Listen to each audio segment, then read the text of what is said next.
এখন যে সত্য ঘটনাটা শুরু করব সেটা গুজরাতের সুরত শহরের আমরোলি থানা এলাকার একটা ঘটনা। আমরোলি থানাতে 10 মার্চ 2026 সকালবেলায় পারভেজ আলম নামের একটা ছেলে পুলিশ স্টেশনে এসে নিজের 55 বছর বয়সী মায়ের মিসিং কমপ্লেন করেছিল। মায়ের ফটো দিয়েছিল, মায়ের নাম বলেছিল হামিদা খাতুন। পুলিশ বলেছিল ঠিক আছে, তোমরাও খুঁজে দেখো, আমরাও খুঁজছি। ছেলে বলেছিল 9 তারিখে তার মা জামা কাপড় কেনার জন্য বেরিয়েছিল, তবে আর বাড়ি ফিরে আসেনি। পুলিশ 12 মার্চ সকালবেলায় খবর পেয়েছিল যে ওই এলাকার যে হনুমান মন্দির আছে তার পাশে একটা সাদা প্লাস্টিকের বস্তাতে খুব টাইট করে কিছু বেঁধে প্যাক করে ফেলে রেখে গেছে কেউ। পুলিশ টিম যখন সেখানে যায়, বস্তাটা খোলা হয়, তখন সেখান থেকে একটা ভালোভাবে টাইট করে হাত পা বাঁধা ডেড বডি পেয়েছিল। বয়সটা দেখে মনে হচ্ছিল যে মহিলার মিসিং কমপ্লেন ছিল হয়তো ইনি সেই মহিলা হতে পারেন। সেই জন্য পুলিশ সেই মহিলার ছেলে যে ঠিকানা তার লিখে রেখে গেছিল সেই ঠিকানায় পৌঁছে গেছিল। তবে পুলিশ টিম সেই বাড়িতে গিয়ে যখন ওই বাড়ির লোকজনেদের কাছে জিজ্ঞাসাবাদ করছিল, জিজ্ঞাসাবাদের আরও একটা কারণ এটা ছিল যে ওই মহিলার মিসিং কমপ্লেনটা এবার বদলে গিয়ে মার্ডার কেসের দিকে এগিয়েছিল। সেই জন্যই বাড়ির প্রত্যেকটা মানুষের জিজ্ঞাসাবাদ হচ্ছিল। জিজ্ঞাসাবাদ করতে গিয়ে পুলিশ আশ্চর্যজনকভাবে একটা ব্যাপার লক্ষ্য করেছিল। ব্যাপারটা হচ্ছে যে রঙের দড়ি বা যে দড়িটা দিয়ে মহিলার হাত পা ইত্যাদি বাঁধা হয়েছে, সেই রকম সেম দড়ি ওই বাড়িতে মানে মহিলার বাড়িতে পুলিশ টিম লক্ষ্য করে। এবার পুলিশ টিম পুরোপুরি শিওর হয়েছিল যে মহিলার বাড়ির কোনো একজন এই ব্যাপারটার সাথে নিশ্চয় জড়িয়ে আছে। মহিলার বাড়িতে মহিলার 2 ছেলে আর বড় ছেলের বৌমা থাকতো। পুলিশ সবাইকে জিজ্ঞাসাবাদের জন্য ডেকেছিল, আশেপাশের লোকজনের সাথেও জিজ্ঞাসাবাদ করেছিল।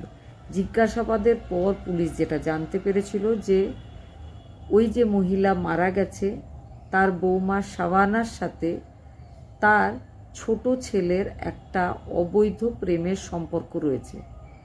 মানে বড় দাদার স্ত্রীর সাথে দেওরের একটা প্রেমের সম্পর্ক রয়েছে। ব্যাপারটা নিয়ে নাকি প্রায় প্রতিদিন ওই ফ্যামিলিতে ঝগড়া বিবাদ লেগেই থাকতো। এই ব্যাপারটা যখন প্রতিবেশীদের কাছে পুলিশ টিম জানতে পারে, তখন পুলিশ টিম আবারও এই ফ্যামিলিটাকে ডেকেছিল, ডেকে জিজ্ঞাসাবাদ করছিল। পুলিশ জিজ্ঞাসাবাদ করতে গিয়ে বোঝে যে মহিলার যে বড় ছেলে রয়েছে সে এই ব্যাপারটার সাথে একদম জড়িত নয়, কারণ যেদিন এই ঘটনা ঘটেছিল তার কয়েকদিন আগে থেকেই সে বাড়িতে ছিল না। তাহলে মহিলার ছোট ছেলে আর বড় বৌমা দুজনের যখন জিজ্ঞাসাবাদ হয়, তখন পুলিশ টিম জানতে পারে হ্যাঁ সত্যি সত্যিই তাদের দুজনের মধ্যে একটা প্রেমের সম্পর্ক আছে। এটা পারভেজের মা বা শাবানার শাশুড়ি হামিদা একদম পছন্দ করতো না, সব সময় তাদেরকে বকাবকি করতো, চোখে চোখে রাখতো। সেই জন্য মৃতার ছেলে পারভেজ প্ল্যানিং করেছিল যে কোনোভাবে মাকে রাস্তা থেকে সরাতে হবে, নিশ্চিন্তে নিজেদের জীবনটা চালানোর জন্য। সেটাই তারা করেও ছিল। 9 তারিখে 9:30টার সময় শাবানার বাবা ফিরোজ আলম সে এসেছিল ওই বাড়িতে। 10:30 নাগাদ তারা 3 জনে মিলে গলা চেপে শেষ করে দিয়েছিল 55 বছর বয়সী শাশুড়ি মাকে। তারপরে খুব ভালোভাবে শরীরটাকে দড়ি দিয়ে প্যাক করে একটা প্লাস্টিকের বস্তার ভেতরে ঢুকিয়ে দিয়ে সেটাকে কাঁধে করে নিয়ে সবার সামনে, কোনো লুকিয়ে বা রাত্রেবেলায় চুপচাপ করে কাউকে না জানিয়ে নয়, সবার সামনে ওই বস্তাটাকে কাঁধে রেখে নিয়ে চলে গিয়ে এলাকার হনুমান মন্দিরের পাশে ফেলে দিয়ে চলে এসেছিল। দেওর আর বৌদি মিলে কাজটা করেছিল। বৌদির বাবা কাঁধে করে ডেড বডিটা অন্য জায়গায় গিয়ে ফেলে এসেছিল।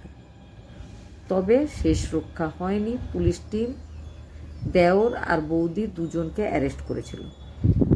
তারপরে খোঁজাখুঁজি চলছিল শাবানার বাবা ফিরোজ আলমের।